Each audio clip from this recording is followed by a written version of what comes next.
So Warcraft 3 Reforged launched to a pretty negative news cycle. Now we're a few weeks post-launch, things have simmered down. They just had their first major tournament, so surely the news cycle has taken a positive what? No, it's worse.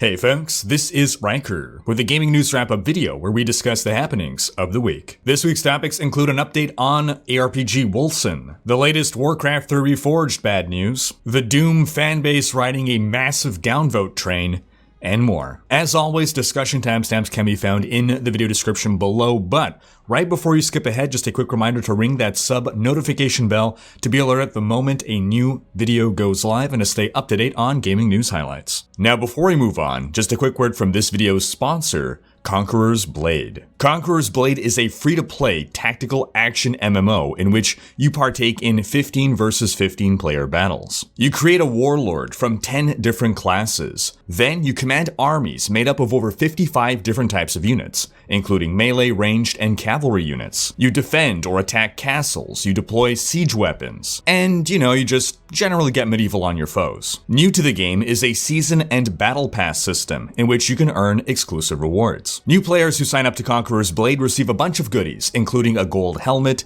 3 Hwacha arrow launchers, and 6 XP cards, 3 for units and 3 for your hero. So, follow the link in the video description below, register to participate in the event, download Conqueror's Blade for free, and then redeem your rewards through the web inventory system on the website. In our first story, a follow-up on last week's coverage of the GDC and its potential cancellation or postponement. Well, it broke late last week after my video had been recorded that the Game Developers Conference 2020 is being postponed due to health concerns. This news came after a great number of the major companies attending the GDC were backing out. A note stated, quote, "We fully intend to host a GDC event later in the summer.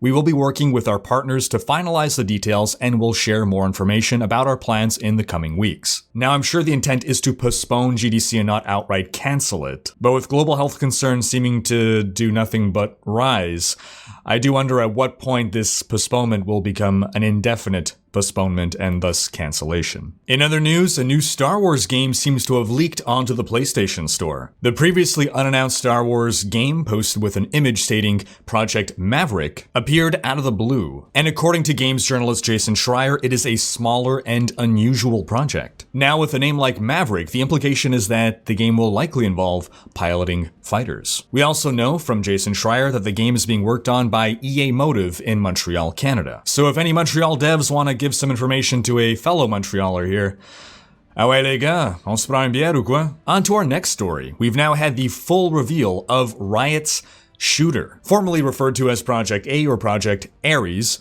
we now know the game's actual title, Valorant. We got a gameplay preview video of this 5v5 tactical shooter, and it very much feels like a cross between Overwatch and CSGO. And I don't even mean just from the gameplay, it even looks like, visually, a cross between Overwatch and CSGO, to the point that it almost looks like some kind of Chinese knockoff bootleg game. This is not helped by the fact that the game visually already appears to be 10 years old, but one thing that is clearly very important to Riot is ensuring that their games can run across a wide variety of systems, including older computers. It's going to be a free-to-play game, just like League of Legends, and given the massive success of League of Legends, I'm definitely willing to give Riot the benefit of the doubt in knowing what they're doing here. Free-to-play game with pretty much no system requirements equals little to no barrier to entry, which means more people will try the game, which means more people will probably play the game. And according to esports insider Slasher, the game actually has a summer 2020 release date. So it appears these are not placeholder graphics,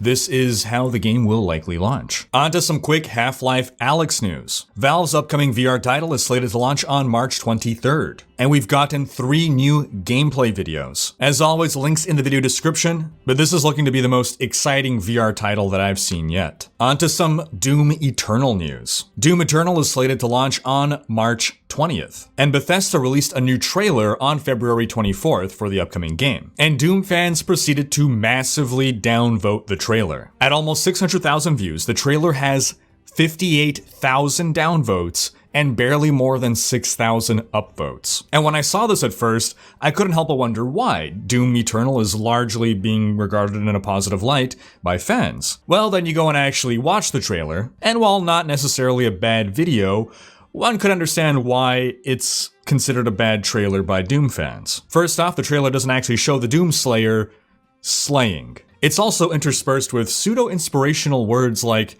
courage, when most Doom fans are probably looking for words more along the lines of carnage. There's also this weird rap song playing over top everything as opposed to what should obviously be heavy metal. And in short, if you had never played a Doom game before, you would not get a good idea of what this game is about from watching the trailer. Nonetheless, I literally laughed out loud at how downvoted the trailer was. And tons of fans keep quoting Mick Gordon, who composed the music for Doom Eternal and Doom 2016, from his GDC 2017 speech, in which he said, "Doom's fans, they're not like Disney fans. If Doom fans don't like what you've done, they'll burn your house down." And yep. I mean, how do you screw up a Doom trailer? Heavy metal plus Doom Slayer slaying demons. That's all you need to do. On to some Final Fantasy VII Remake news. The demo for the remake is now released along with a trailer for the demo. Again, I'll drop a link in the video description for you to check that out, as I'm sure a lot of you Final Fantasy VII fans are very hyped about this. And now on to the difference between a remake and a remaster. Warcraft 3 Reforged. Warcraft 3 Reforged had its first major event, its first big tournament, and players kept getting disconnected. As per tournament rules, anytime players disconnect, they have to start over. They don't work off of some save, so if someone had a massive lead, it doesn't matter, you're all starting over. The disconnect problems only got worse as the tournament went on. The most particularly egregious example was when two world-famous players were going against each other. One, the underdog, was leading, had a considerable lead, disconnect. Restart, the underdog again gets a considerable lead, disconnect. And in the end, the underdog did not win the matchup. Now, evidently, this is not the end of the world for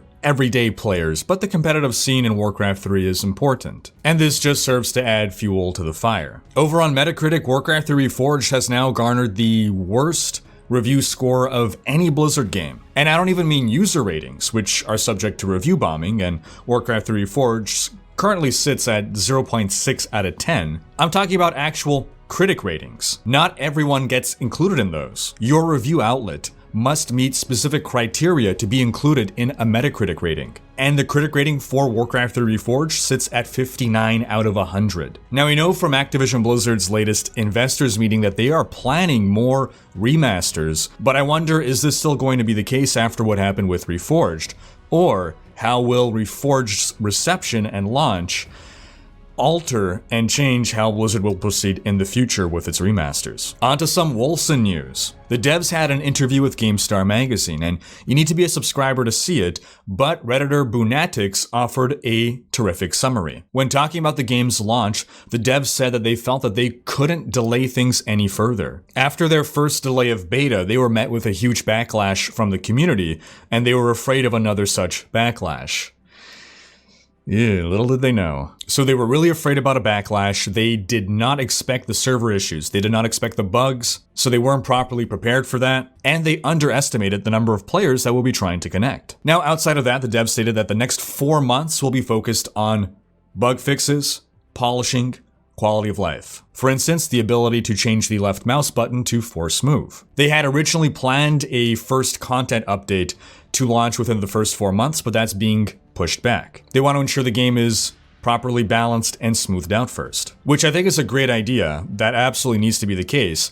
I just didn't realize it would take 4 months to do that. As for what we can expect from that first content update, well, expansions to the endgame and city building, also possibly a 4th story chapter since we left off on a bit of a cliffhanger, and likely seasons for multiplayer. And then for the distant future, something that is not a priority for them is to release a MTX shop. But it sounds like it's going to be only cosmetic. They did state that all content DLC will be free. All content updates will be available for free. Then separately on their Discord server, the devs seem to indicate that next week they're going to publicly reveal their 4-month roadmap for the game. So we have that to look forward to, and we also got a patch today, or sorry, yesterday, 1.08, more bug fixes, more fixing of broken passive nodes, some balance passes this time on monsters, and probably my favorite fix here is fixed an issue causing right clicks on items in the inventory to be resolved as left clicks.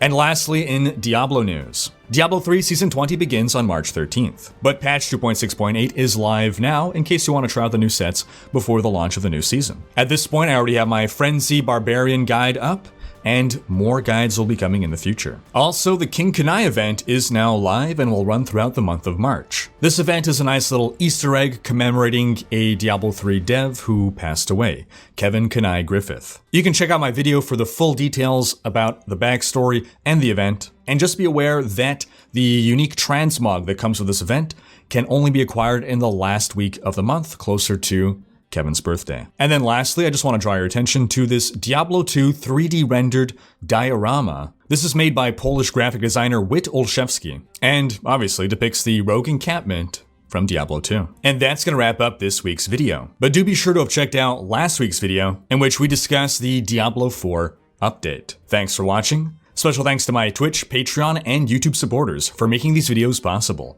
If you like what you see on this channel and want to support the creation of more content, you can consider pledging on YouTube or Patreon and unlocking behind-the-scenes content, monthly virtual hangouts, and more. If you enjoyed this video, please share it, check out these other videos, and subscribe to join Riker's Raiders for more gaming content.